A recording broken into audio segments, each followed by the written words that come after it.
अब जैसे यहाँ पर क्वेश्चन है vector A, vector B, vector C मात्रक सदिश इस प्रकार है कि vector A plus vector B plus vector C equal to क्या दिया है, जीरो वेक्टर। तो हमें vector A dot vector B plus vector B dot vector C और plus vector C dot vector A की हमको क्या निकालना है, मान निकालना है। तो यहाँ ध्यानपूर्वक समझते हैं। अब जैसे कि यहाँ दिया है वेक्टर ए और वेक्टर बी और वेक्टर सी क्या है, मात्रक सदिश है। तो जब ये मात्रक सदिश है तो इनका परिमाण क्या होगा, 1 के बराबर। क्या होगा, इनका परिमाण 1 के बराबर होगा। तो यहां से लिखेंगे vector A mod of vector A equal to mod of vector B equal to क्या लिखेंगे, मॉड ऑफ वेक्टर सी। इनकी वैल्यू किसके बराबर होगी, 1 के, क्योंकि ये क्या है, मात्रक सदिश। और मात्रक सदिश का जो परिमाण होता है वो किसके इक्वल होता है, 1 के इक्वल होता है। और हमें यहाँ ये दिया है कि vector A plus vector B plus vector C equal to क्या दिया है, 0 वेक्टर दिया है। तो हमें किसकी वैल्यू निकालना है, हमें vector A dot vector B plus vector B dot vector C और प्लस का क्या है, vector C dot vector A की हमको क्या निकालना है, वैल्यू निकालना। तो ध्यानपूर्वक यहाँ समझते हैं। यहाँ हम देखेंगे क्या, इसकी वैल्यू निकालेंगे तो हम इसका क्या करेंगे, पहले स्क्वायर करेंगे। तो ध्यानपूर्वक समझते हैं। यहाँ से करेंगे क्या, vector A plus vector B plus vector का सी का क्या करेंगे, होल स्क्वायर करेंगे। तो यहाँ से होल स्क्वायर करेंगे तो क्या आएगा, वेक्टर ए का होल स्क्वायर प्लस का क्या करेंगे, वेक्टर बी का होल स्क्वायर, फिर प्लस क्या लिखेंगे, वेक्टर सी का क्या करेंगे, होल स्क्वायर, फिर प्लस क्या करेंगे, 2 vector A dot vector B, फिर आएगा 2, यहां से क्या आएगा, वेक्टर बी डॉट वेक्टर क्या आएगा सी, और फिर क्या लिखेंगे 2 वेक्टर सी डॉट वेक्टर ए।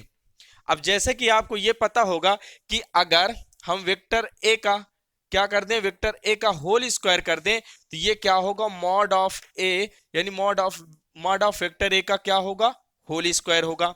जैसे यहाँ वेक्टर बी का क्या कर दें, वेक्टर बी का होल स्क्वायर करेंगे तो ये क्या होगा, मॉड ऑफ वेक्टर बी का क्या होगा, होल स्क्वायर। और इसी प्रकार अगर वेक्टर सी का हम होल स्क्वायर करेंगे तो यहां से क्या आएगा, मॉड ऑफ वेक्टर सी का क्या करेंगे, होल स्क्वायर करेंगे। तो यहां से ध्यानपूर्वक समझते हैं। अब देखो vector A plus vector B plus vector C की वैल्यू किसके बराबर है, 0 के बराबर। तो यहां हम क्या करेंगे, 0 और स्क्वायर करेंगे, कोई मतलब नहीं, यहां से क्या आएगा 0।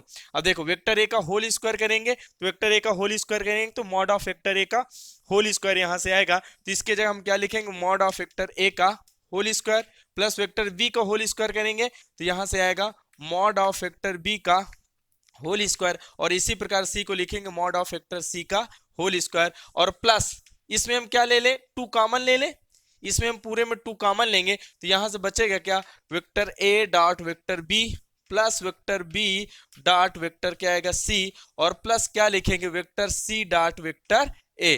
तो यहां से आप इतना आप समझेंगे। और यहां से अब देखते हैं ये क्या है, 0।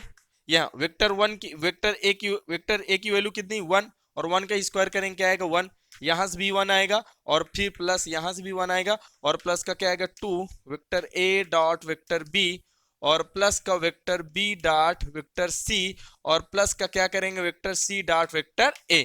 यहां से ये आ गया। अब देखो 1 + 1 + 1 जोड़ेंगे 3, और इस 3 को इधर लाएंगे तो क्या होगा, माइनस का 3, और ये 2 कहे में गुणे में इधर आएगा, क्या कहे में हो जाएगा, भाग में हो जाएगा। तो यहां से आ जाएगा finally vector A dot vector B plus vector B dot vector C, और फिर प्लस का क्या करेंगे, vector C dot vector A, और यही आपकी क्या हो जाएगी, वैल्यू हो जाएगी। तो आप यहां से आसानी से इस क्वेश्चन को समझ सकते हैं।